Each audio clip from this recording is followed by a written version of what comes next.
María, Reina de los Dolores. La Iglesia nos propone que son 7 dolores de María, 7 espadas clavadas en su corazón. Analicemos ahora desde la perspectiva de la divina voluntad, conocer más a fondo a María, conocer estos dolores. Empezaremos enumerándolos. El primer dolor nos dicen la profecía de Simeón en la presentación del niño Jesús. Y nos dice María, el primer dolor no lo tuve únicamente por mi amor como Madre de Dios. Ya conocía mi suerte, ya lo sabía, porque no ignoraba el destino del Redentor. Las profecías ya anunciaban su inmenso sufrimiento.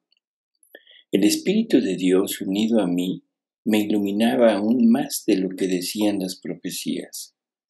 Por eso, desde el momento en que había dicho, «He aquí la sierva del Señor», yo había abrazado el dolor junto con el amor. Mas cuán grande fue el dolor al sentir y al ver que los hombres tomarían el bien, hecho carne, para convertirlo en un mal para sí mismos. El segundo dolor, la huida a Egipto con Jesús y José. El segundo dolor no fue causado únicamente por las penurias de la huida. También estaba impregnado de la amargura de ver que el pobre poder humano, que es tal hasta que Dios lo permite, en lugar de convertirse en escudo de la verdadera potencia y por lo tanto hacerse grande al hacerse siervo de Dios, se volvía asesino y deicidia por la concupiscencia de poder.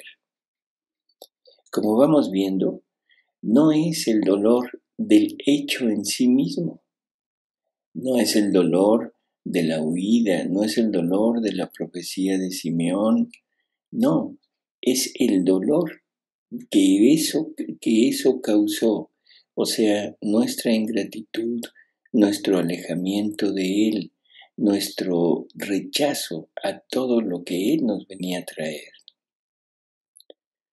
El tercer dolor es la pérdida de Jesús en el templo. Y dice María, este tercer dolor, pues bien, yo buscaba a Jesús que se había perdido, pero no por mi culpa o la de mi esposo. Mi niño había querido hacerlo para cumplir el primer llamado hacia los corazones y decirles, ha llegado la hora de Dios, pero en los millones de seres existentes, ¿cuántos iban a perder a Dios? Se puede perder a Dios por propia culpa o por su voluntad. Se pierde a Dios cuando la gracia muere. Cuando Dios quiere llevarme a una gracia mayor, se esconde. En cualquiera de los dos casos quedamos en la desolación.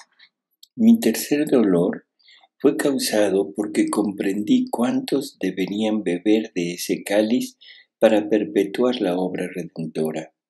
Y aún más amargo dolor me causó el ver cuántos seres, innumerables seres, perecerían en la desesperación. El cuarto dolor, el encuentro de Jesús con la cruz a cuestas camino al Calvario. Yo era madre y era natural mi dolor al ver a mi criatura cargada con la cruz. Pero un dolor más grande, un dolor sobrenatural, era ver el odio con que los hombres oprimían a mi hijo. Era una tortura mayor que la del madero.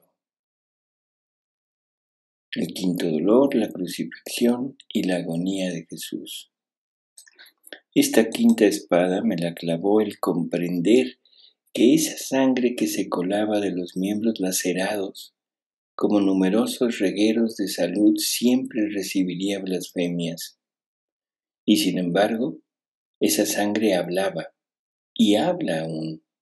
Grita con su voz de amor, llama, pero los hombres no quisieron escucharla entonces, y tampoco quieren escucharla hoy. Se agolpan en torno al Mesías para pedirle que curara sus enfermedades y le suplicaban que les dijera una palabra.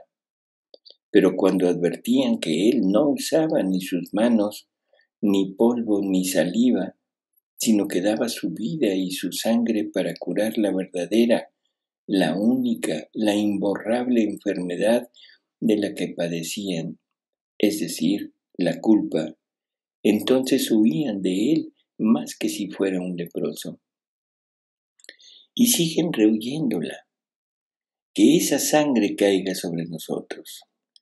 Oh, caerá el último día para preguntarles la razón de su odio, y dado que no quisieron amarla, maldecirá. Y yo, que soy madre, ¿no debo sufrir acaso viendo que tantos hijos míos merecieron ser maldecidos y separados para siempre de la espiritual familia del cielo, en el que yo soy la madre y mi Jesús el primogénito y el primer hermano? Sexto dolor, la lanzada y el recibir en brazos a Jesús ya muerto. Cuando recibí los despojos exánimes de mi Dios e Hijo, y pude contar una a una sus heridas, sentí que mi pecho se destrozaba. No conocí los dolores de la procreación, pero conocí ese, y no existen dolores de parturienta que puedan comparársele. Todo el dolor de creyente y todo el dolor de madre se fundieron en un dolor único, y sobre esta base de mi cruz, como el Calvario lo fue de la cruz de mi Señor, se asentó el dolor. En vuestros corazones no vi a Jesús ya muerto, porque Él no muere. Vi vuestros corazones ya muertos para Él. Vi que en muchos corazones se posaría como sobre fríos despojos. Séptimo dolor, el entierro de Jesús y la soledad de María. Vi que a muchos les ordenaría inútilmente, levántate, porque el hombre no quiere vivir, no quiere levantarse, porque el sacramento de la vida es rechazado o acogido sacrílegamente, aun cuando los momentos de vuestra existencia están contados. Vi los innumerables Judas, que no saben hacerse dignos con una honesta conversión de recibir al Dios herido, a ese Dios que vuestro arrepentimiento sanaría. Y el suplicio no cesa aún. No, las espadas están siempre clavadas en mi corazón, porque el hombre sigue provocando en él sus 7 dolores. Hasta el momento en que el número de los salvados no esté cumplido y no se haya completado la gloria de Dios en sus bienaventurados, sufriré en mi doble dolor de madre que ve que ofenden a su primogénito y de madre que ve que demasiados hijos suyos prefieren el exilio eterno a la morada del Padre. Bueno, he aquí una explicación dicha por María sobre estos 7 dolores. Son 7 dolores, como decía yo hace unos momentos, que son causados por nosotros, por todo lo que le hicimos nosotros a su Hijo, pero sobre todo por la pérdida, por el rechazo, por la negación de todo lo que su Hijo hizo por nosotros.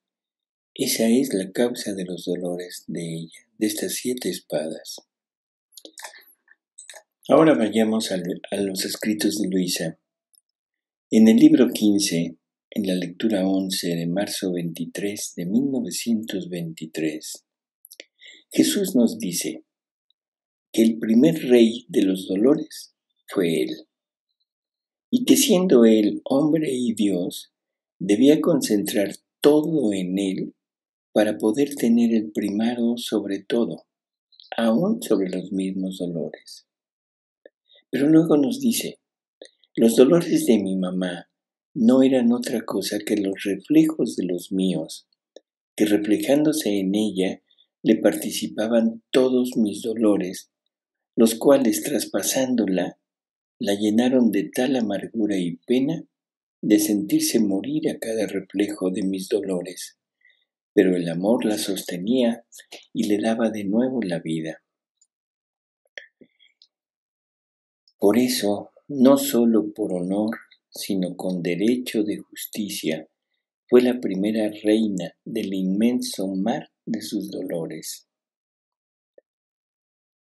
Nos dice Luisa que una vez que Jesús le había dicho esto, que en ese momento ve a su mamá, ve a la Virgen, y que la ve frente a Jesús, y que todo lo que contenía Jesús, los dolores y los traspasos de su corazón santísimo, se reflejaban en el corazón de ella.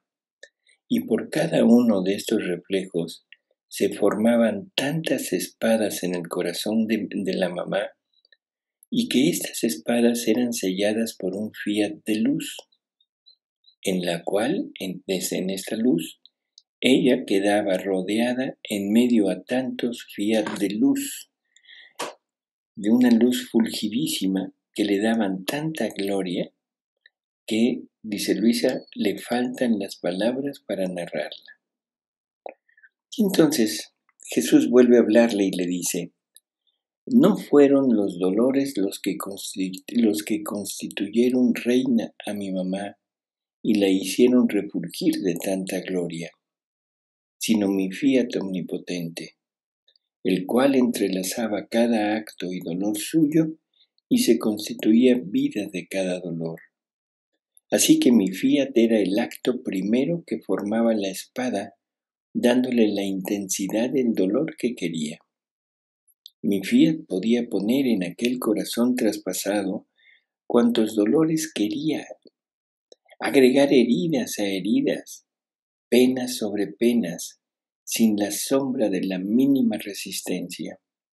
Es más, se sentía honrada de que mi fiat se constituía vida aún de un solo latido, y mi fiat le dio la gloria completa y la constituyó verdadera y legítima reina. Hermosísima y tremenda realidad. Cada acto de María era ungido, era revestido por este fiat divino, y en ese fiat divino iba inmersos todos los dolores de Jesús, y dolores que se multiplicaban al infinito, porque al infinito prácticamente se multiplicaban las culpas y los rechazos de toda la humanidad. En esos dolores de María, en esas espadas de María, no está nada más la parte de su Hijo. Ahí estamos nosotros. Somos nosotros los que estamos poniendo esas espadas. Somos nosotros los que impedimos que esas espadas se quiten. Somos nosotros los que no queremos que María se alivie del dolor, porque somos nosotros los que queremos verla sufrir, verla agonizar por los dolores, porque somos nosotros los que seguimos sacrificando a Jesús. ¡Qué tremenda realidad! ¡Qué tremendas verdades nos están haciendo conocer para saber exactamente quiénes somos! ¿Qué es lo que está sufriendo María? Y algo que es tremendo, porque dice, sin oponer ninguna resistencia. Lo aceptaba con todo amor, con toda la actitud de decir, aquí estoy, quiero sufrir para salvar junto con mi hijo a todos mis hijos. En el libro 19, la lectura 36, nos dice, tú debes saber, le dice Jesús a Luisa, que para formar el reino de la redención, aquellos que se distinguieron más en el sufrir fue mi mamá.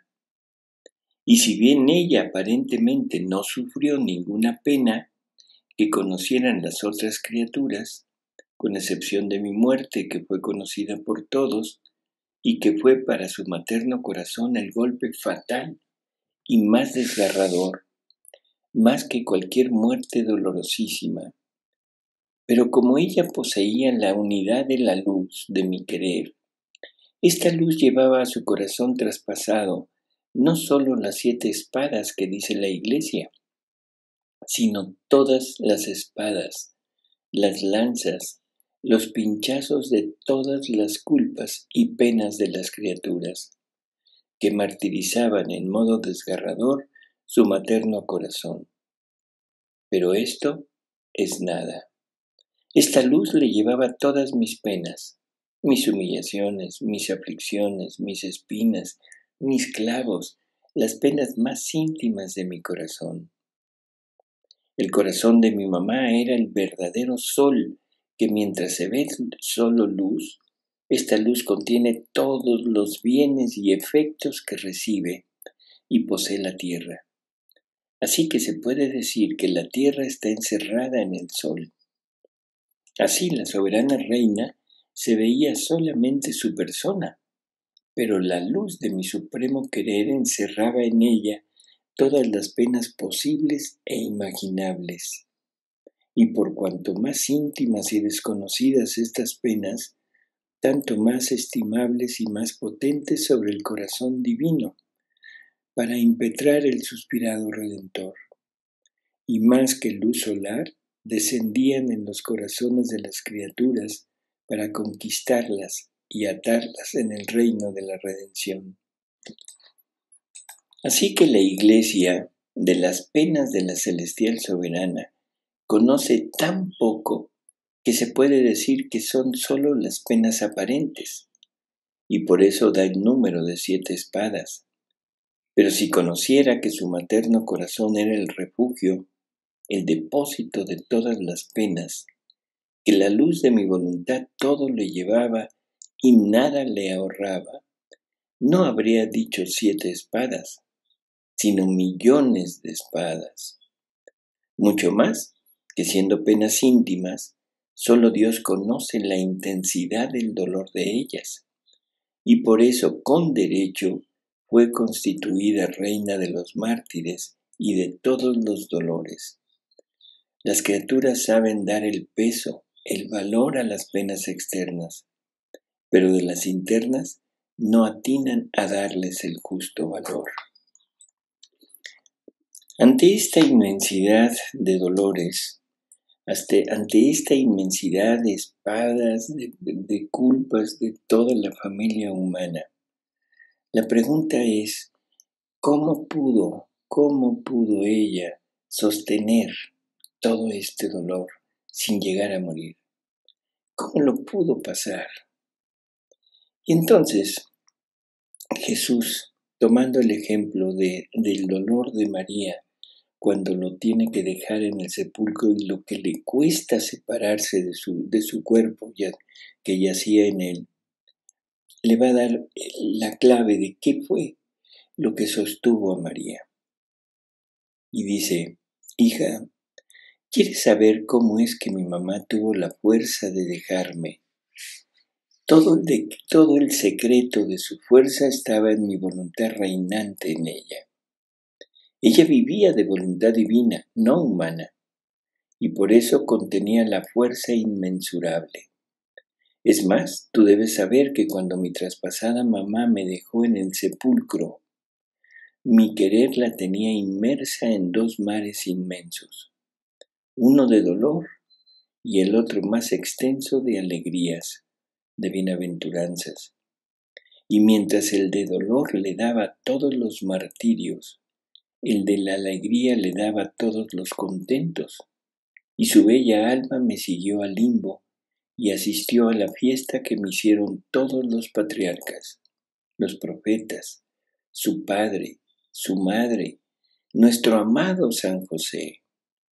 El limbo se transformó en paraíso con mi presencia, y yo no podía hacer menos que hacer participar a aquella que había sido inseparable en mis penas, hacerla asistir a esta primera fiesta de las criaturas.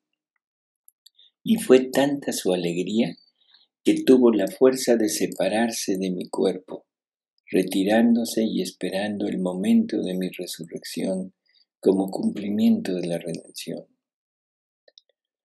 Esta es una lectura del libro 21, la lectura 16.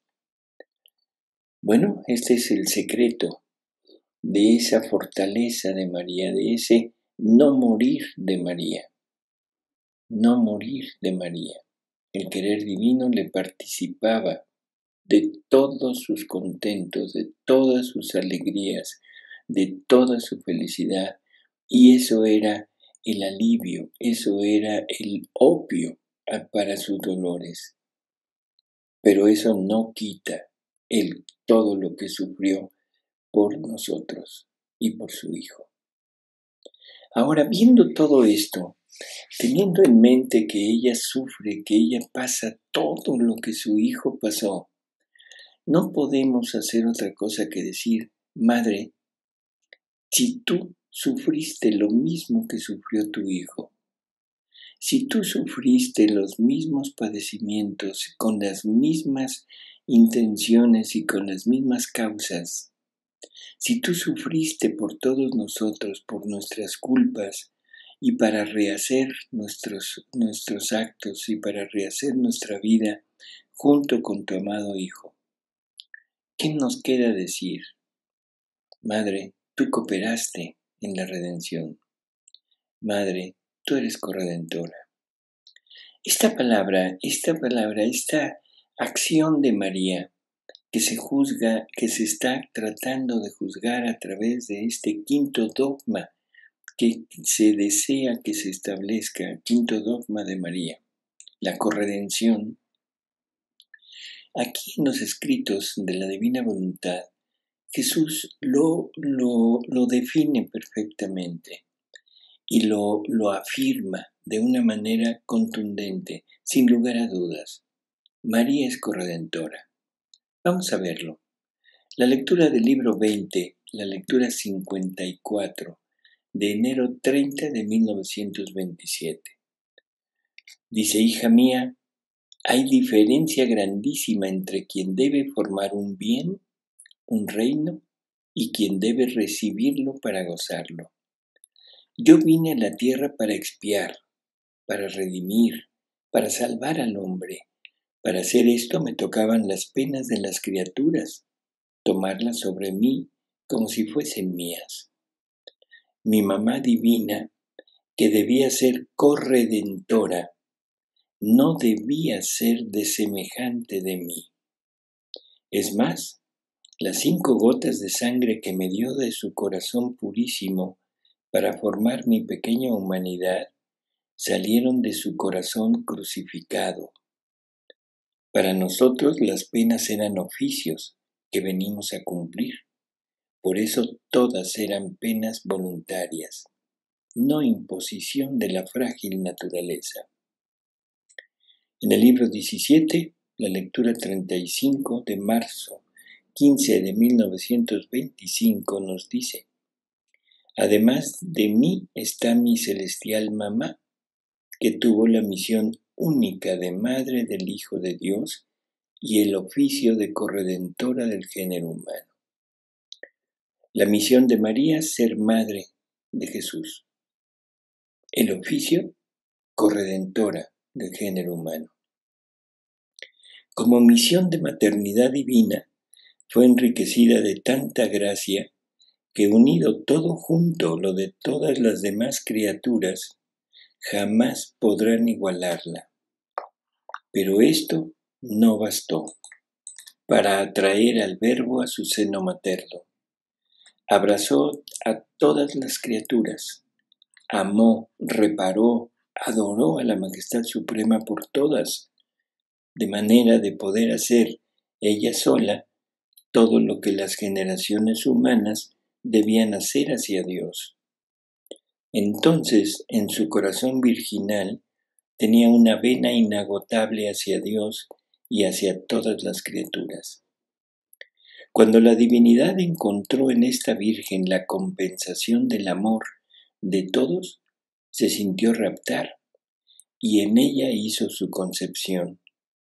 Y al concebirme, ella tomó el oficio de corredentora y tomó parte y abrazó junto conmigo todas las penas, las satisfacciones, las reparaciones, el amor materno hacia todos.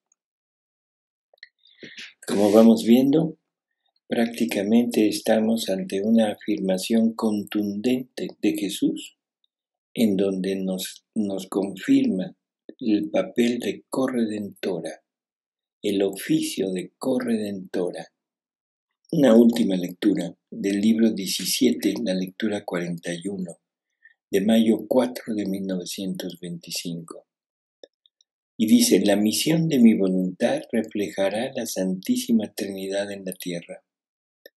Y como en el cielo están el Padre, el Hijo y el Espíritu Santo, inseparables entre ellos, pero distintos entre ellos, los cuales forman toda la bienaventuranza del cielo, así en la tierra habrá tres personas que por su misión serán distintas e inseparables entre ellas.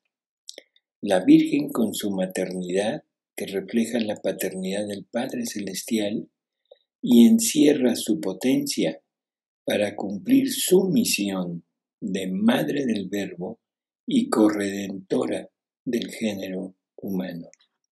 Todo esto que acabamos de escuchar forzosamente se debe reflejar en nuestras vidas, se debe reflejar en la vida de la Iglesia, se debe reflejar en la vida de la familia humana. Vamos a ver algunas consecuencias de todo esto. Jesús pone en María todas las leyes, los preceptos, la doctrina que la Iglesia debía poseer. En el libro 15, la lectura 35, de julio 11 de 1923, nos dice: hija mía, por cuanto más grande es la obra que quiero hacer, tanto más es necesario que sea única y singular la criatura que elijo. La obra de la redención era la más grande, y para ella elegí a una sola criatura, dotándola de todos los dones jamás concedidos a ninguno, para hacer que esta criatura contuviera tanta gracia de poderme hacer de madre y pudiese poner en ella todos los bienes de la redención. Y para custodiar mis mismos dones, desde que fue concebida hasta que me concibió, la tuve oculta en la luz de la Santísima Trinidad, la cual se hacía custodia y tenía el oficio de dirigirla en todo.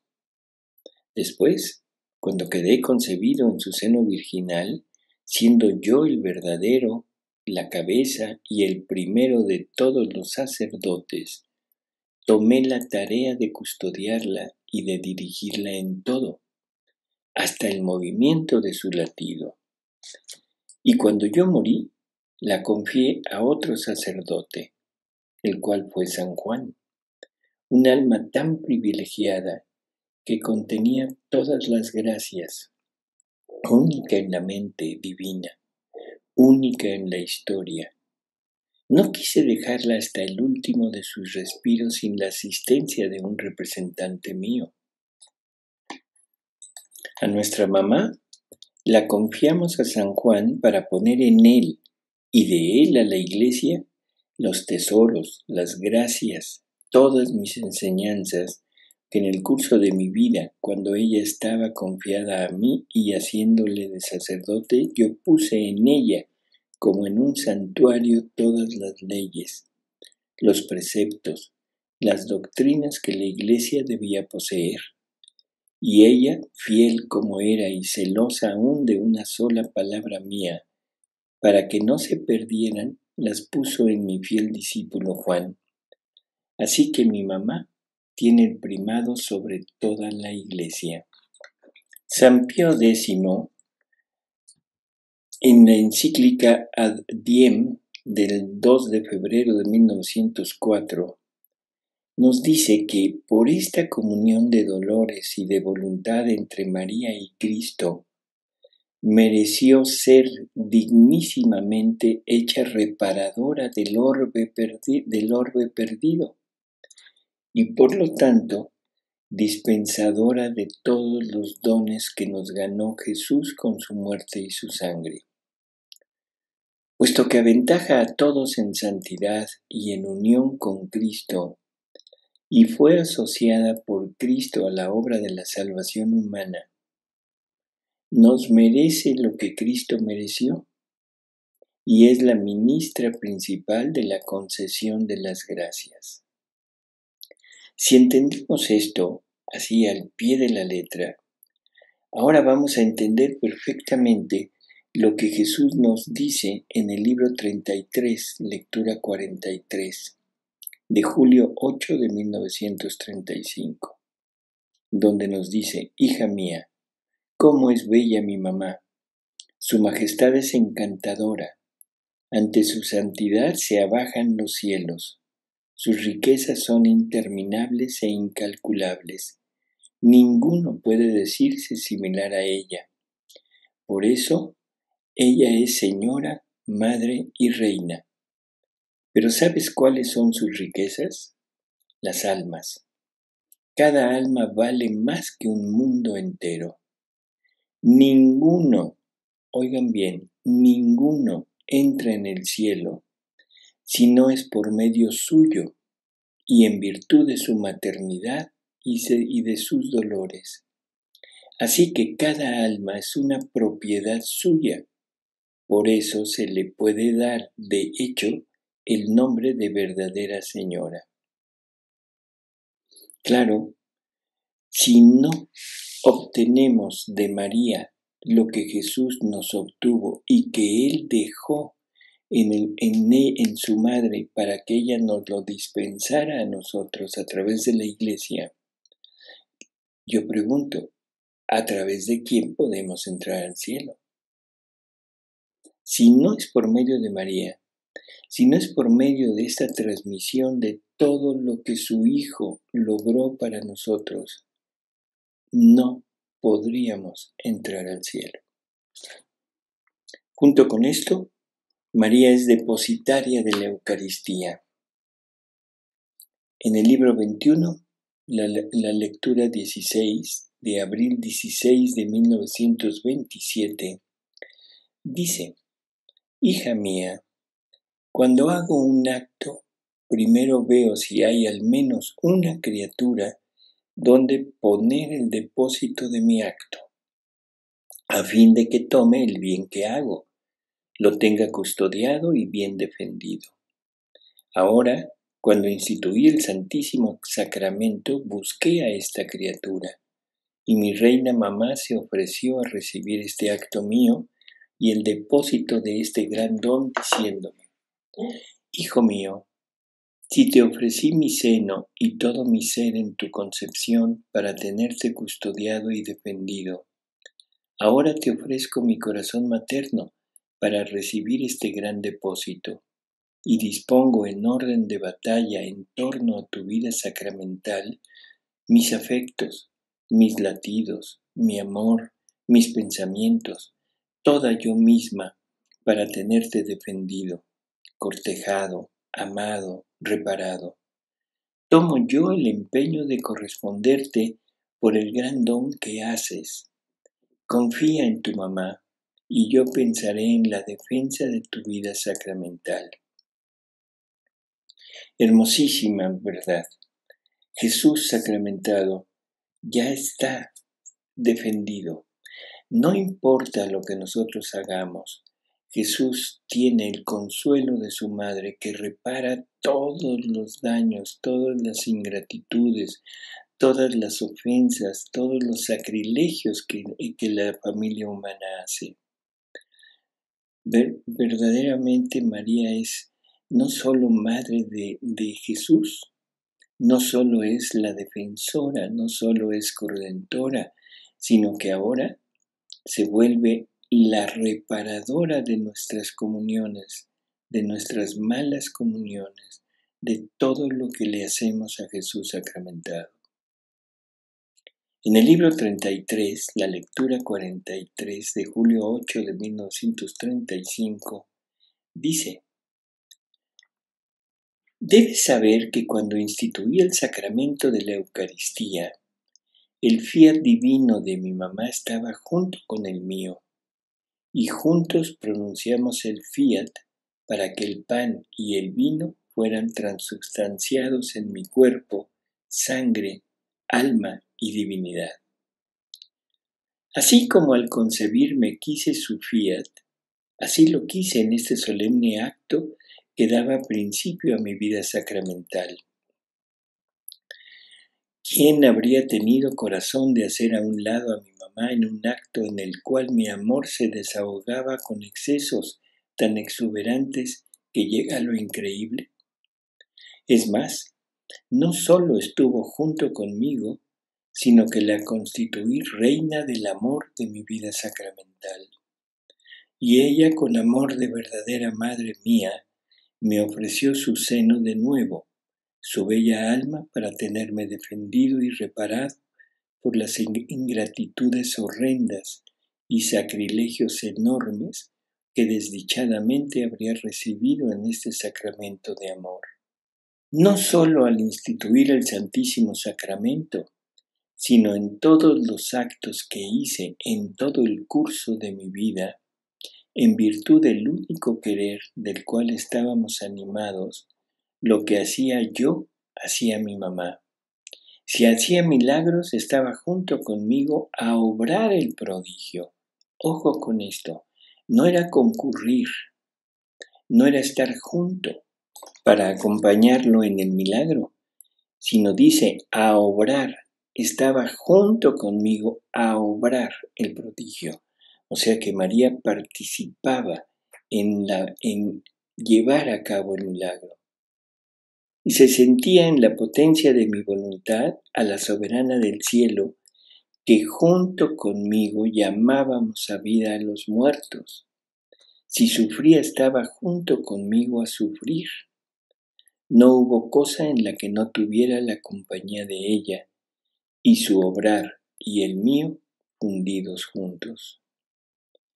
Era este el más grande honor que le daba mi fiat, la inseparabilidad con su Hijo, la unidad con sus obras, y la Virgen era la gloria más grande que me daba, tanto que yo depositaba y ella recibía el depósito de las obras hechas en su materno corazón, celosa de custodiar incluso el respiro.